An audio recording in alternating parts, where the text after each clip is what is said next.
helping her across the creek up to her house. So I got out, had a flashlight in my hand. I walked back down to Newt's car, and then old Little Bill was sitting up on his feet, up under it, sitting on the front seat, where she jumped over the seat. Yeah. Milford was laying back like that, like he's passed out. Well, I give him a whack. Pauline laughed. She told me, she said, Opal, she said, everybody had made a joke about Milford getting whipped last night. They saw that thump knot on his head where I'd hit him with that flashlight. He jumped out of that car and he said, damn you, you'll not get by with that. He drawed back to smack me, and I dodged, and he was drinking. He lost his balance right down over about a 15-foot embankment into the creek he went. Come crawling up through there, and I thought I'd just throw rocks on him, and I thought, nah, I don't want to hurt him. I loved him too much to hurt him. It made him even madder where he was drunk. But it embarrassed him to think that I had got one nick on him, and he couldn't get one on me.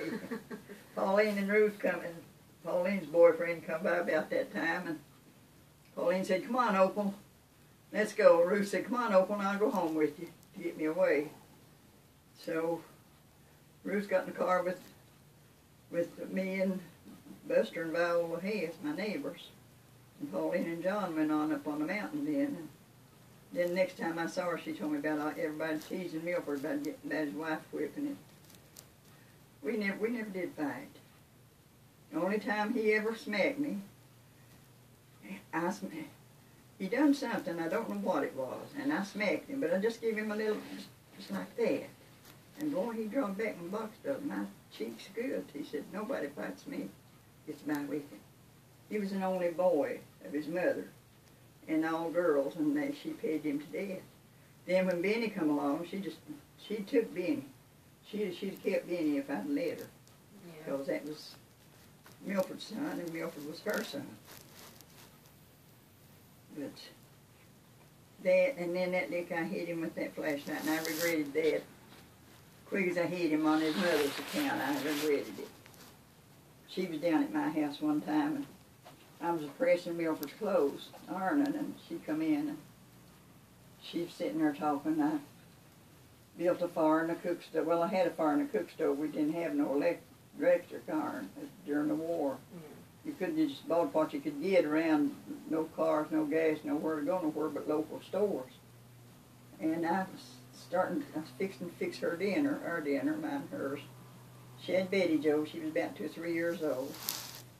And I was standing there just pressing away on Milford's pants, putting a crease in them. And she said, I'm so glad that Milford married you. And I looked at her and I said, why? She said, well, he's always so particular about his clothes that I was afraid he'd get somebody that wouldn't take care of his clothes and keep him clean. But I did. I kept him just the way that her and his sisters dressed when we got married. I tried to do them just like they did. But he was good to me as far as... Is that Band-Aid move, or is that the... That's where that doctor stuck me with in a blood vessel when they put that thing in me. I thought we got it all over the top of the sore. I don't guess we did, unless it moved because of that medicine. It might have moved.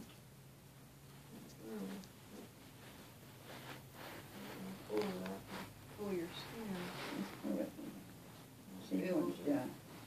It wouldn't have been so bad if it hadn't been in that bruised already. Your grandfather was a U.S. Marshal. Whose? Yours. Oh, I thought you were talking about Festus. He was what did Buck tell me? It wasn't my grandfather. It was my father's first cousin, Mac Day. And Buck, Ruth married Buck Day, which is my cousin, but Ruth is my half-sister. She's a Childress. She wasn't a Day. And she married Buck, Henry Day, and they called him Buck. And he said that his granddaddy was a I don't know what he called him, but he wasn't exactly a marshal. He was under a marshal. Deputy. I guess a deputy marshal.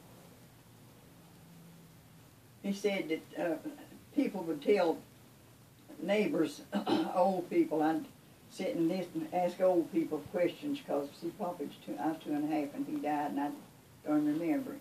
So he didn't teach me anything that I could remember. And Surrey Wimmer, she was 99 years old and died 3 or 4 years ago. And she told me an awful lot that Mommy didn't know about, because Mommy was the third wife. And she just come in after the first 2 wives had been there and gone. And she didn't know that much about the old days. And Surrey said that there's a bunch of, then they had telephones hooked to trees, phone lines hooked to trees. They didn't cut them out like they do now and put posts through the mountains. And said that old man, what was his name, Ousley, an old preacher out there, round on another mountain, called out there and told Mommy and Papa, said, there's a bunch of renegade soldiers are going through, and said they're raping, robbing, and killing. And said if you've got anything you don't want them to get, you better get rid of it and get prepared for them. So they said that Great-Grandpa Dave he had an old hog rifle. He saddled his horse, but first he come into that part of the country with 3 young Indian girls. One he married, but all 3 of them had children for him. He built 2 log houses. I remember them like, if you asked me here the other day, did I remember them old log houses? I remember. And I remember them like a dream. But see, she was fretting and one dead between me and her, little Bill. It died at 10 months old. So she's a lot older and she could remember a lot more. Yeah. And said it, and he told the women, said, get everything you can get and hide it, that you've got worth anything, and stay in the house and keep the doors locked. Well, they come. But he got on his horse and he had that, evidently he had robbed a gold train. He had a big brass kettle, big thing that you build a fire under, that big a kettle. And had it full of ore, of silver and gold and whatever else. Well, he took that and took it and as far as I know, he hid it. If somebody found it, we never did know about it. They kept it quiet. So then these old renegade soldiers, they come riding up and they come and went to kicking Grandma's door down and she opened the door, keep them from breaking the door down. They come in and they went to eating and just shoving them women around. And they had Grandpa's horse and his old hog rifle was on it. They don't make hog rifles now, don't they? So anyway, he wasn't along. They stayed all night. When they left, they took every bite of everything that they could sack up and take and robbed them women. And, of course, they lived on a farm. They probably had corn out in the fields that they could have bread and gravy out of the meal and stuff. But anyway, quick as they left, great-grandma and her sisters hooked up a horse and a sled and went out the road to find him.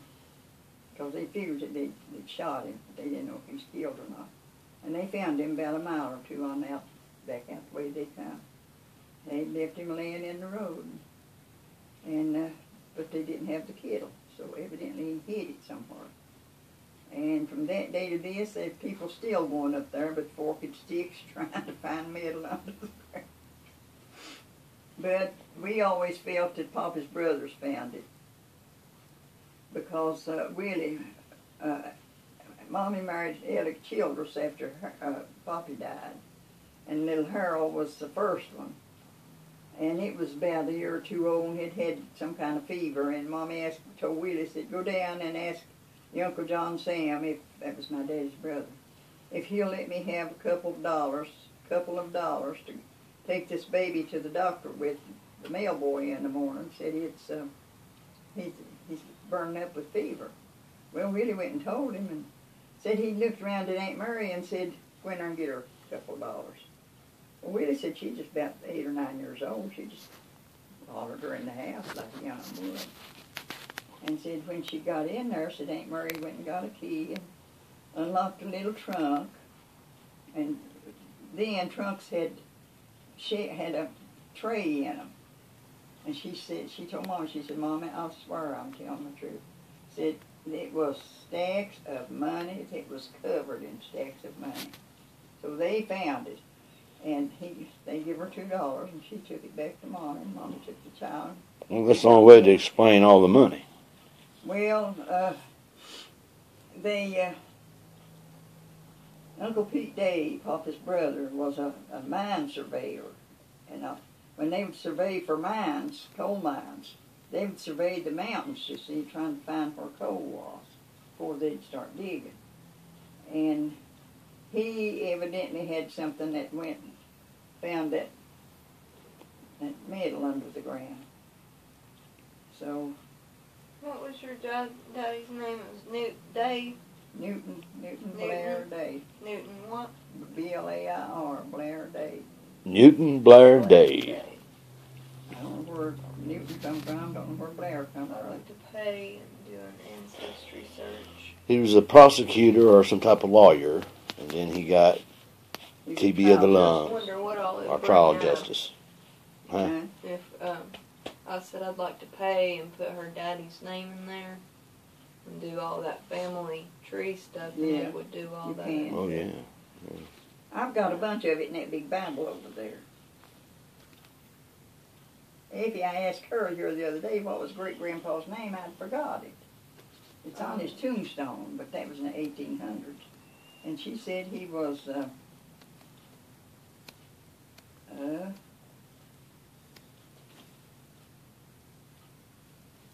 thought you wrote it in that book. James Daniel, I believe she said. Yeah. Marty Stewart. James David Day. Or Daniel Day. James Daniel Day. Great-grandpa Day. Born, I don't know what that's all about. 132, I guess he's born 1832. I don't know what that 15's about. Well, Grandma, what would you like to have for Christmas this year? Nothing. Truly to God, I don't want nothing. Well, what would you like to have just for... Honey, just for the family to be healthy and well. That's all I care about. I've got all the clothes I need and got room for. And I'm just thanking the Lord this morning. Smiling. I come back downstairs. He blessed me to bring me back downstairs saved. And I set that garbage that I Got a baby on the way.